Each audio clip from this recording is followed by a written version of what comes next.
요즘 단기 매도로 수익이 잘 나오는 사람들 얘기가 많던데, 최근에 경매로 3천만 원 벌었다는 얘기 들었어요. 세금까지 내고요. 아, 이게 진짜 가능한 얘기인가요? 네, 요즘에 지금 주변에 그런 사례가 굉장히 많고요. 이거는 지금 세금 문제 때문에 저희가 이제 해결할 수 있는 문제라고 생각을 하면 되는데, 저희가 이제 이런 단기 매도로 수익을 내기 위해서 세금 절세를 해야 되잖아요. 근데 그 세금 절세에서 굉장히 중요한 포인트가 있어요. 그게 바로 매매사업자라고 생각을 하시면 돼요. 매매사업자로 전략을 잘 짜면은 세금 부담을 확 줄일 수 있는데, 오늘은 제가 이 매매사업자 활용한 절세 방법에 대해서 하나하나씩 알려드릴게요. 그럼 본격적으로 들어가서 도대체 양도세랑 매매사업자 세금 정확히 어떻게 다른 건가요? 이제 양도세와 매매사업자 굉장히 많이 헷갈리잖아요. 근데 제가 확실하게 정리를 해드리면, 양도세 같은 경우는 저희가 일반적으로 주거용으로 매도를 할 때 발생하는 세금이라고 생각하면 되고요. 매매사업자는 이제 매매사업자잖아요. 그래서 주택을 사고 팔았을 때 뭔가 세금적인 혜택을 주는 그런 제도라고 생각을 하시면 돼요. 근데 매매사업자를 일반인 분들은 잘 모르시는데, 경매하는 사람들은 대부분 이제 단기 매도를 많이 하니까 이 단기 매도를 할 때 매매사업자는 필수거든요. 그래서 이제 제가 오늘 매매사업자에 대해서 얘기를 해드릴 건데, 이 두 개의 또 추가적인 차이는 뭐냐면 세율 차이예요. 왜냐하면 양도세로 단기 매도를 하게 되면은 세금이 어마어마하거든요. 77%까지 올라가요. 그러면 뭐 1억짜리 해가지고 뭐 1억 수익이 난다고 하더라도 뭐 7천만 원 내야 되고, 5천만 원 하면은 3,500만 원 내고, 뭐 하면 남는 게 없겠죠. 이것저것 취득세 같은 것도 내야 되니까. 근데 매매 사업자는 77%가 나오지 않고 내가 가지고 있는 그런 소득 구간에 따라서 세율이 나오는데, 최저 6%까지 나올 수가 있어요. 근데 6%라고 한다면 아까 양도소득세 제가 77%라고 했잖아요. 6%랑 비교하면 70% 정도 차이가 나니까 어마무시하죠. 그러니까 저희가 이 매매사업자를 활용해서 단기 매도를 하는 거예요. 그래서 양도세, 매매사업자, 이 세율의 차이로 인해서 저희가 단기 매도를 통해서 수익을 낼 수 있다고 생각하시면 되는 거죠. 세금 차이가 진짜 어마어마하네요. 와, 그럼 혹시 매매사업자는 세금 더 줄일 수 있는 부분이 있나요? 아까 제가 말씀드린 이제 양도세와의 세금 차이도 있지만, 물론 이제 이거는 사업자잖아요. 매매사업자. 매매사업자이기 때문에 저희가 경비를 인정받을 수 있어요. 이 경비라는 게 조금 생소하실 수 있어요, 직장인 분들께서는. 왜냐면은 사업하시는 분들은 아실 텐데, 내가 어떠한 사업을 진행하는 데 있어서 그 사업을 영위하는 데 발생한 비용이 있는데, 그거를 이제 경비로 처리할 수가 있거든요. 근데 그 경비로 처리한다는 개념은, 내가 세금 내야 되는 금액이 예를 들어 3천만 원이 이제 그러니까 세금에 대한 그 기준 금액이라고 생각을 하면은, 경비가 예를 들어 1천만 원이 발생했다. 그럼 3천만 원에서 1천만 원을 빼서 2천만 원가량만 이제 그 대상이 된다고 생각을 하시면 되는 건데, 이로 인한 세금 절세 효과가 엄청나거든요. 그래서 양도세로 처리할 수 없는 이런 경비 처리를 할 수 있기 때문에 매매사업자는 추가적인 세금 혜택을 또 볼 수 있어요. 왜냐면은 저희가 이제 단기 매도로 한다고 하더라도 주택을 사서 파는 데까지 수많은 비용들이 발생을 하거든요. 예를 들자면 뭐 인테리어 비용 나갈 수 있겠죠? 도배, 싱크대 이런 거 해야 되잖아요. 그런 거 하다 보면 이제 비용 발생하면 그거 처리할 수 있고, 취득세, 중개수수료 이런 것들도 이제 발생하는데, 그런 부분들도 다 비용 처리가 가능해요. 그러면은 이것저것 저것 다 합쳐도 엄청난 경비를 처리할 수 있는데, 이 세금만 해도 저희가 절세를 하고, 이 절세한 금액은 결국은 저희의 수익이 되는 거잖아요. 그러니까 경비를 통해서 세금 절세하는 부분도 엄청나게 매매사업자에서는 중요한 요소라고 생각하시면 돼요. 그럼 무조건 매매사업자로 등록하는 게 좋은 거네요?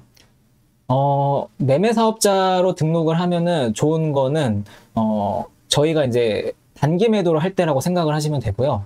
단기 매도를 할 때는 저희가 사고 파는 기간이 짧기 때문에 이제 그 기간에 발생하는 세율을 확 낮춰줘서 이득이 되지만, 만약에 나는 이거를 사서 좀 중장기로 보유할 생각이다.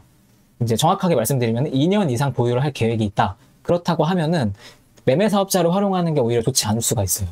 왜냐면은 이제 양도세에서는 2년 이상 보유했을 때 1가구 1주택 비과세 혜택을 주거든요.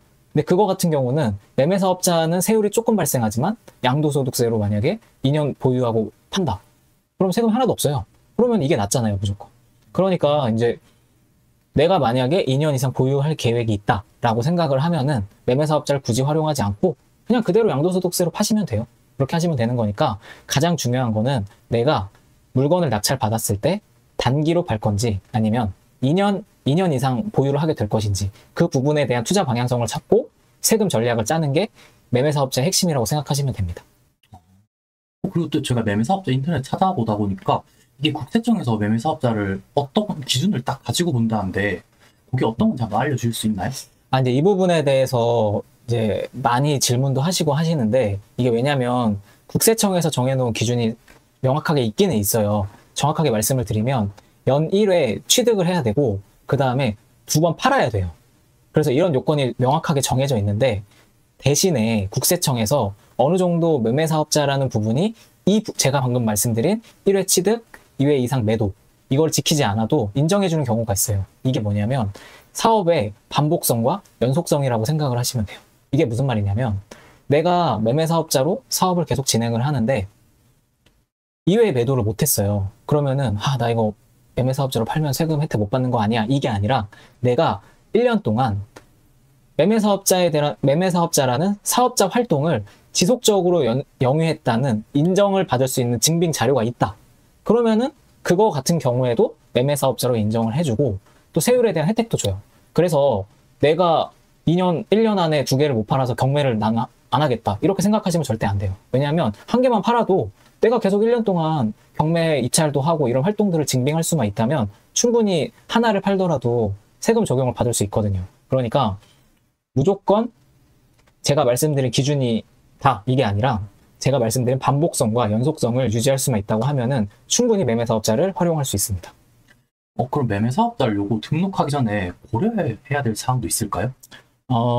이제 이거는 그 매매 사업자, 제가 계속 말씀드리지만 사업자잖아요. 그래서 사업과 관련된 부분들을 좀 생각해야 될 게 있는데, 첫 번째로는 이제 저희가 소득이 발생하는 부분은 사업 소득으로 넘어가요. 그럼 이게 무슨 말이냐면, 기존에 사업을 하시고 있었던 분들이 있잖아요. 그럼 그분들이 발생한 소득은 사업 소득이에요. 그리고 매매 사업자로 발생하는 소득도 사업 소득이고, 이게 합산돼요. 합산돼서 중과가 되기 때문에 그 종합소득세율이 올라갈 수가 있거든요. 그래서 이 부분에 대해서는 한 번 정도는 인지하고 들어가시는 게 좋으시고, 그 다음에 두 번째, 제가 사업자라고 했죠. 그렇기 때문에 저희가 그리고 경비 처리도 해야 된다고 말씀을 드렸잖아요. 그래서 추가적으로 이제 이런 세금 신고를 해야 되는데, 직장인분들께서는 이런 부분이 낯서시잖아요. 그런데 저희는 어차피 돈을 버는데 돈을 쓰면 돼요. 세무사를 쓰면 되겠죠. 그래서 세무사분들한테 그 경비 처리를 맡기는 부분을 진행하시면 되기 때문에 이런 부분들은 세무사님한테 맡기면 되고, 이제 이렇게 뭐 매매 사업자로 고려해야 될 부분이 그렇게 크게 저희가 뭔가 어려움을 주고 그런 내용들은 아니기 때문에, 저희는 매매 사업자를 통해서 더 크게 절세 효과를 볼 수 있기 때문에 이런 고려 사항이 있다 정도라고 생각만 하시고 넘어가시면 될 것 같아요. 오늘 진짜 도움되는 꿀팁 많았는데요. 생각보다 진입장벽이 그렇게 높진 않네요. 그쵸. 그 경매가 만약에 진입장벽이 높았다, 그럼 저도 못했을 거예요. 근데 저도 처음에 진입장벽이 높다고 생각을 했는데 막상 해보니까 그렇게 경매라는 게 어렵진 않더라고요. 그래서 저희가 이런 매매 사업자라는 제도를 오늘 이제 학습을 했으니까 이걸 활용해야 되잖아요. 그러면은 경매 도전을 해보셔야 돼요. 경매를 도전하면서 매매 사업자라는 게 이 정도의 나의 소득을 향상하는데 이런 혜택을 주는구나, 이런 부분에 대해서 알게 된다면은 앞으로 여러분들한테는 강력한 무기가 될 수도 있을 거예요. 왜냐하면 저한테도 엄청나게 도움을 많이 줬거든요.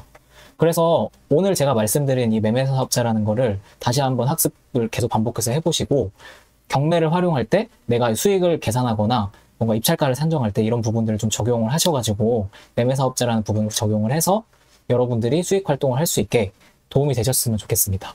그래서 여러분들이 단기 수익형 부자가 되도록 제가 모두 만들어 드리도록 노력도 해보겠습니다. 오늘 매매 사업자에 대해서 말씀을 드렸는데 혹시 도움이 되셨다면 좋아요, 댓글, 구독, 알림 설정까지 꼭 부탁드릴게요. 그리고 다음 영상에서는 오늘보다도 더 도움이 되는 영상으로 찾아뵙겠습니다. 감사합니다.